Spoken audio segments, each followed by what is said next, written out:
Next on our agenda is the Department of Roads. Oh, Parks and Rec, excuse me, Parks and Rec Master Plan. We sometimes roll those together. Thanks.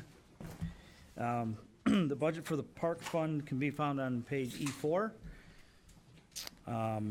Total budget for the fund is going down about $51,000. Basically, what we're trying to do there is trim the utility budget down to kind of more what we feel is going to be our actual spend. Again, for the newer commissioners on the board, the revenue line item charges for services of $263,000 is made up of essentially 4 or 5 different items. We have a contract with Hillside for parking revenue at a minimum of $125,000. We get 25% guaranteed, $125,000. So if the parking revenue exceeds $500,000, we get additional money over and above that as well. So we reconcile that every year with Live Nation, really, in terms of parking.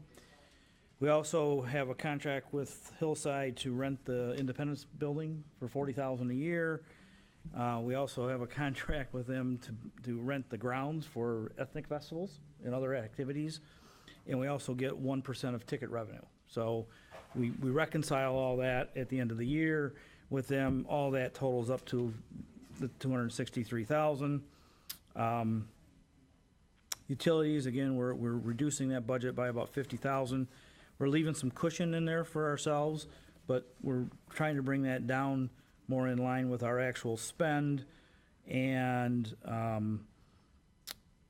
the supplies and services line is about $231,000, which is consistent in dollars with the prior year.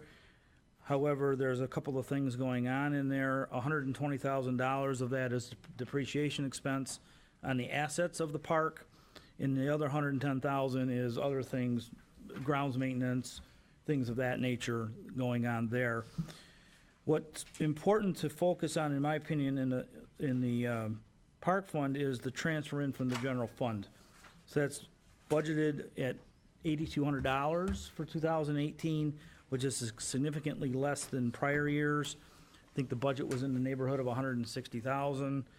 Again, what's happening is there's a large reduction in the supplies and services relative to grounds maintenance. Because if you'll remember, Chief Deputy Deldin was explaining that we were proposing to add a maintenance supervisor position into facilities to oversee the park for the most part. We've contracted with the road department in prior years, so that there's a shift there, but there's also almost a corresponding increase in depreciation expense because we have more assets. So it looks like it only went down $1,500, but there's a couple of shifts that are going on there. The result is that the transfer in from the general fund is about $8,200. And again, referencing comments from the planning, the budget discussion, you'll see at the bottom of page E4, we break out the fund balance in the park fund between the net asset value or net book value of the assets and basically unrestricted, unreserved. So we got about a $375,000 fund balance we're projecting at the end of 17.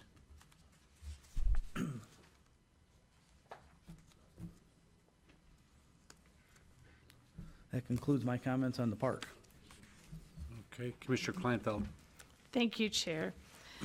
Okay, I'm going to try to go about the same sort of conversation from a different perspective.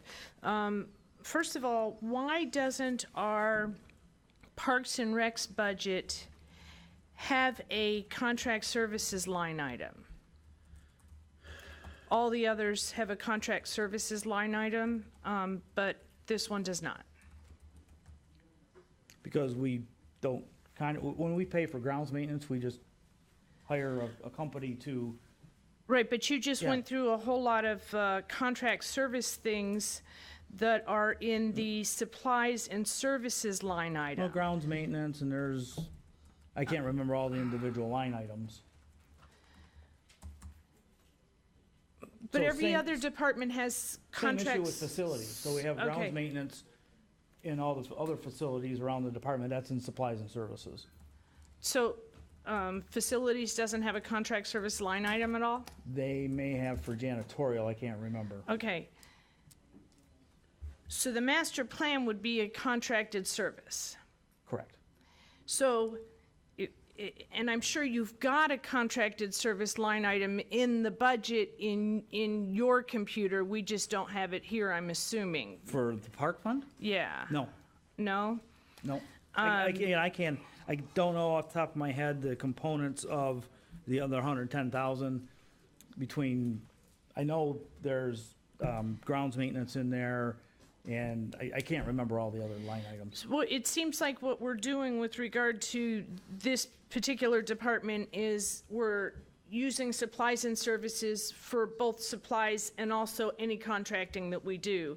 No, I would disagree. I can get the breakout of that Okay. 230,000. I would respectfully Okay, so disagree. the reason for the internal services, this one has utilities, but for most of these departments, one of the reasons for the internal services line item you've explained to us is to properly allocate expenses where they're really happening.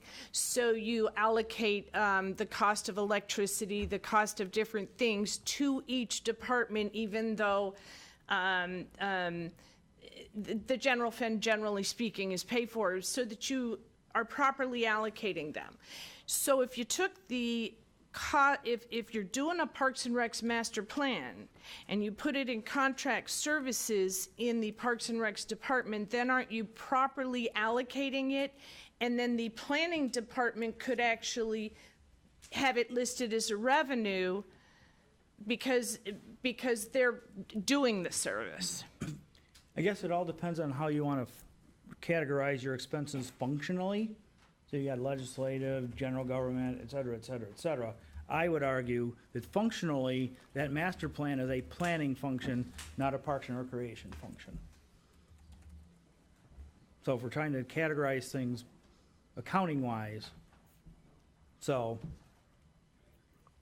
Go ahead. Point of information. Yes. Steve, I wholeheartedly and respectfully disagree with you. My point is that it's general fund dollars that's gonna pay the planning department to do this master plan. The master plan is for park and recreation, which we do have a budget for. My point is that general fund dollars should be put into the park and rec fund, spent out as a contracted services to planning economic development, we show that we're doing work in park and recreation. So we show that we're spending dollars out of that line item, because if we don't, and we go apply for grants, we'll look at, you have a stagnant account, you're paying X amount of dollars to cut the grass in electric bill. You're not doing anything else. But if you show that you're doing something, I think it might be more beneficial for the county in the long run. Thank you. Okay. That Well, was sort of what he's thinking. Thank you. Anyone else on that? I don't. All right, we'll go ahead. Mr. Chair Smith. Thank you. Steve, I just wanted to talk to you a little bit to see if there's been any talk about a Parks and Recreation millage. I know that I've talked to a few people, and it seems like a lot of people are kind of for it, especially after talking with St. Clair County and how they do things, and kind of reenact, or actually having a fund that would be there to actually capture and have match money for state and federal dollars. It sounds like they're giving out, some decent money for acquisition of property and things like that. And I just want to know if there's any discussion going on that, to this effect, if there's any thought about it, and if you can even share not that I've been made aware of. Okay. And, I mean, obviously, that could come from several different sources. Any other sources in here in the back corner left of the room that want to talk about this, or? He was trying. Isn't this for his new Toro? Yeah, there has been informal discussions probably the last 6.5 years, but the same challenge, and it's only been among our office, but nothing has ever been serious about moving forward with it. The biggest problem, when you think about it, there's 27 municipalities. Many communities already have a Parks and Recreation millage. And all the communities collectively have more parks and more recreational assets than we do. We have one park. So how do you stimulate interest among a county of 850,000 people in 27 different municipalities that are all taxed and enjoy the parks in their own communities. Right. How do we stimulate the type of interest? We have one park. Right. And that's what my question is. We have one That's kind of park, where so- the discussion stops. So I know St. Clair County did, and they were in a little different position, obviously, when they started this, but they have a pretty nice model. I didn't know if that's even been a conversation with any of the cities that even have a millage to say, listen, I know you have a millage, but this millage would also bring more money and some county leverage to, to help things out. And my concern really is, how do we do something here to maybe utilize more of this shoreline, for our, finding parks that we might be able to acquire, property here and there along the shoreline that's underutilized. And I hear about it. I just didn't know if there was anything formal even in the hopper. It's never, nothing has ever been formal because we kind of stop, because we can't get over that hurdle. And again, we'd be competing with all of your communities here. And how do you sell that? Have them rescind their villages. There you go. Yeah. Yeah. All right. Okay, thanks. I'll let you know how that works out. Yeah, I'm not spending any time on it. All right, thank you. Are you done, Chair Smith? Yes, thanks. Thank you. Commissioner Romano. Thank you, Chair. Going back to Mr. Deldin, we just approved a millage there in Sterling Heights. You don't have to come up. I'll speak to finance. And it very narrowly got approved. It was big numbers for parks, for recreating recreation. So in response to what you just said, I think it'd be a tough road to hoe for Mr. Smith or us to go ahead and try to provide a general millage again for Parks and Rec in the Macomb County area. Let's talk about, I want to talk about Freedom Hill. Am I correct in that I heard that we had a maintenance supervisor that we removed, or was there a maintenance supervisor last year that we had in the budget We that were we did contracting remove? with roads to have someone kind of oversee the operations at the park. So, go ahead. No, so the park was closed, for those of you that have been here since prior to 2010. The commission voted to shut down the park back in '08 or '09. Don't quote me on that. At that time, there was a full-time, year-round Parks and Recreation staff of 7 or 8 or 9 people at an annual cost of about $1 million a year. About $1 million a year. Well, yeah, part of that included a Parks and Rec director. So we reopened the park in 2012, I believe it was. Summer 2012 is when the amphitheater opened back up. And we really have just operated as a passive park. There are a few festivals there a year, fewer now than there were 3 or 4 years ago, meaning some of the ethnic festivals. What we were doing is, because under the county charter, facilities and operations really inherited that facility for all care and grounds maintenance. We do concrete work out there, we do asphalt repair, striping and whatnot. And if the roads department is involved out there, we get back charged for it. So we've had a road employee the last 4 or 5 years that has worked out there and has charged the Parks and Rec fund for any time or overtime that he's spent out there. So we really don't have, while I believe now that the park and the theater are well established now, 4 years, we are suffering in the area of, facilities not only picked up that building and the surrounding acreage, but as I said to you one day last week, there are many other facilities that we've purchased in the last 7 or 8 years that we have to provide care and maintenance. And no, there is not a return on investment, but we provide a service for tax dollars, and we have to take care of we have to keep the roof over our heads so that we can provide the service to the public. So it's always difficult to measure when you're asking for additional people in that area. Where's the ROI on it? Because we're not selling a service, we're protecting our taxpayers' assets, and there's a cost to that. Thank you. If I can piggyback a little bit on that. In the contract that we signed with the amphitheater, once their venues are over with, is it their responsibility to clean up? Because between the amphitheater and the parking lots, there's a mess there, and I see Mr. Viviano's here also, he can probably attest to that. When we clean that up, are we compensated for that? Yes. Are we paid for that? For any of the outside groups, the community organizations that want to use that park, we keep a security deposit. We make sure that the grounds are restored in good order, especially if they're driving on if we have overflow parking. We keep monies, and sometimes we have kept monies to have the grounds restored. They don't get their security deposit back until everything's back in order. So in our budget that we're using, in fact, there is no budget, but the maintenance people that we use, is there a reason why?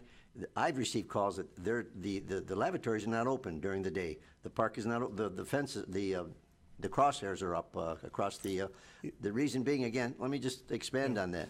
That park is used by parents with small children. They're used by adults for whatever reason. They use them for walking the track or taking out animals. There's no way to use the lavatories or the johns over there. So the males, forgive us females, it's easy for us. We just go against the building. We don't need that. And I realize that We have video surveillance out there now. So. Well, you watch the surveillance. I'm not interested in watching it. But my point is, where's the big problem with opening the restrooms in the morning, opening the park in the morning, and then having that same maintenance guy close it or do whatever slight maintenance needs to be done so that we don't get people sleeping there in the evening? Well, I know what the problem's been up until this point, and that is the entire Parks and Recreation staff was eliminated in 2008 or 2009. We have no full-time person out there. It's a passive park. They do, Mark, they do winterize, Joe, like, I want to say it's the end of October, then all that plumbing in that building goes off in the outside restrooms. Good questions for you too, then, since you're speaking of, Vince, if I may. Do, You're saying October, but right now, today being September, those bathrooms are locked. No, when we had the staff out there last year, we had some of the DPW guys out there, and years prior, we had it open. Now they have been closed. We open them for events, just like tomorrow there's an event there. They'll be open, but we don't have the staff there to open them, keep an eye on them, because what happens a lot of times is some of those vagrants come, and they go over there and they set up in the bathrooms. I've had to ask them to leave. I mean, I've cleaned up after them myself, actually, but if this happens with that person in the budget, they'll be there, you know. We're not asking, when we did the F&O budget, we're not asking for a full-time attendant to be there every single day. We're not. It's for a variety of reasons. And we still, I mean, the executive's office is not prepared to ask the Board of Commissioners to give us full-time staff out there of 1 or 2 or 5 people. We're not. We don't think it's necessary. But as a result of not having full-time staff out there, those restrooms are not open from 8 to 4 or 9 to 5. They're not. So what kind of dollars are you looking for part-time? Or are you looking for any dollars? Well, we're not asking. We're not asking for a dedicated staff person at Freedom Hill. We are not. So, again, I'm not looking for an argument here. That's our county park. Our people use that park, and they can't use the restrooms, and the park is closed. That doesn't make sense. The empathy doesn't make sense. Commissioner Romano, that was a decision that was made when the park was closed, and we've not altered by that. We're spreading ourselves thin. We have roads employees out there covering it. We've had public works employees out there covering it. Nobody's dedicated to that park. And again, we haven't come and asked yet because we are still deficient in many other areas of county government when it comes to staffing and funding, as compared to pre-recession levels. We're not there yet. What technicalities are involved to dedicate that park to Sterling Heights? I have no idea. Just a thought. I mean, just a thought. no It's idea. in my district. It's in my city. And maybe we could do a better job of maintaining it than the county can. And it's just a thought, maybe something we should look at. Thank you, Mr. Chair. You're welcome. Yeah, I'm good. I'll open it and close it. Commissioner Toko. Thank you, Mr. Chair. Isn't there a banquet facility on the premises? Yeah, in the hall. Okay, and how does that play into the budget, the hall? Well, there's revenue in this fund. We receive $40,000 of rental from Hillside every year, and they, utilize the building. So Hillside's running the banquet center? Okay, and then the revenues are shown, It's all part of that charges for services revenue. So there's 125,000 in there for parking, 40,000 for building rental, 35,000 for grounds.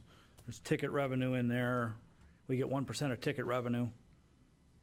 okay, so the 40,000 is the. Is part of the 263. Okay, all right, thank you. Thank you. Commissioner Gillette. Thank you, Mr. Chair, for recognizing me again. And Commissioner Romano actually brought up something I was gonna touch on. Maybe it doesn't make sense for us to have a master plan and a department for one park. I mean, it seems like it's not very cost effective. Here we are. We've got a reserve fund. We've got a department. We're going to put together a master plan. We've got one park. Maybe we just shouldn't be in the park business, and we should find a way to have either contract with the city of Sterling Heights to provide for opening the bathrooms or provide for that administration, or maybe even transfer the park if there's a mechanism to do that, or at least some contract there. Or here on Clinton Metro Parks, or maybe it's possible. Though I realize this is not specific to this budget, so it's just something I think we might want to consider as a county. That maybe maybe there's people who are in the parks business who's got already staff who are located nearby that we can have a contract with that can provide some of these services less expensively than us doing it ourselves. So I would just hope that would be something that maybe we just enter in the conversation moving forward. Thank you. Thank you, Commissioner Gillette. Commissioner Duzay. Thank you, Mr. Chair. Frankly, I agree with Mr. Deldin. This was in front of Buildings and Roads when I was chair way back when, and we shut the park because it was costing us $1 million a year. And we didn't have $1 million to blow on the park. First of all. Second of all, we made it a passive park because we didn't have the money to keep up the bathrooms, to clean them, to open them, to get the water running, and so on and so forth. This isn't a hole in the ground that off you go and that's it.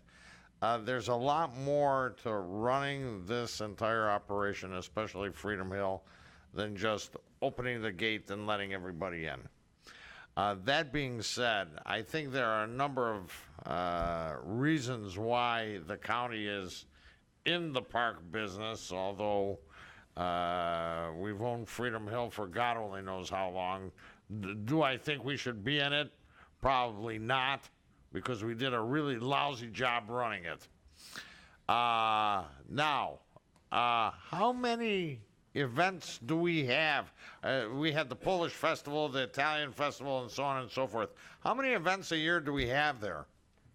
It used to be like 5. There's probably been, the Italian festival. There's a handful. Yeah, 5, 6. Is it less than 5? But maybe 5 and maybe 4 small little events. Well, okay, the concerts are a totally separate deal. Right, they clean up after themselves. Right. Now, do we have when the banquet center wasn't in business way back then, we have separate agreements with the banquet center, correct? Mm-hmm. And that, I hope, pays for itself. Fair enough. But basically, we closed down Freedom Hill because we didn't have $1 million a year. And if I'm not mistaken, Public Works was cutting the lawn there. And we had an employee from Public Works open it in the morning, close it in the evening. But between all the attendant utilities and so on and so forth that are needed, this isn't a cheap little operation. So I can understand why we shut it. I can understand why it hasn't opened up to the degree that it could be, but there's just no use for it. No big call to have Freedom Hill operate as a park on a yearly basis. Thank you, Mr. Chair. Thank you, Commissioner Duzay. Commissioner Kraft. Thank you, Mr. Chair. Just a quick question for you guys. I know the name changed to the Michigan Lottery Amphitheater recently. What sort of money does the county get from the renaming? Do we get any funding from the state from that? They sold a sponsorship, Hillside Balloon Entertainment, whatever the corporation is called. They sold sponsorship rights for the theater. It's still Freedom Hill Okay. Park, or whatever the legal name is for the county park. Gotcha. Okay. It's only the theater. Thanks, Mark. Thank you, Mr. Chair. I guess, Commissioner Brown, one last point that I wanted to make relative to the Parks and Recreation budget. And as Mr. Smeagol had said, we were subsidizing, the board, as general fund, was subsidizing the parks some years ago to the tune of about $1 million a year. This year, we're going to subsidize it to the tune of about $8,200 a year. Quite a big difference. Now, the park maybe isn't what some of us want it to be in terms of having all the amenities available, but we've come a long way. It can be better, and I think we can get there someday. Come out to the north end of Macomb County, you'll be feeling real rural. Fair enough. All right. Any other questions on the budget? I see no speakers, so need a motion to receive and file the report. Moved by Commissioner Romano, supported by Commissioner Gillette. Please vote in the affirmative, if you wish. Very good. Thank you very much.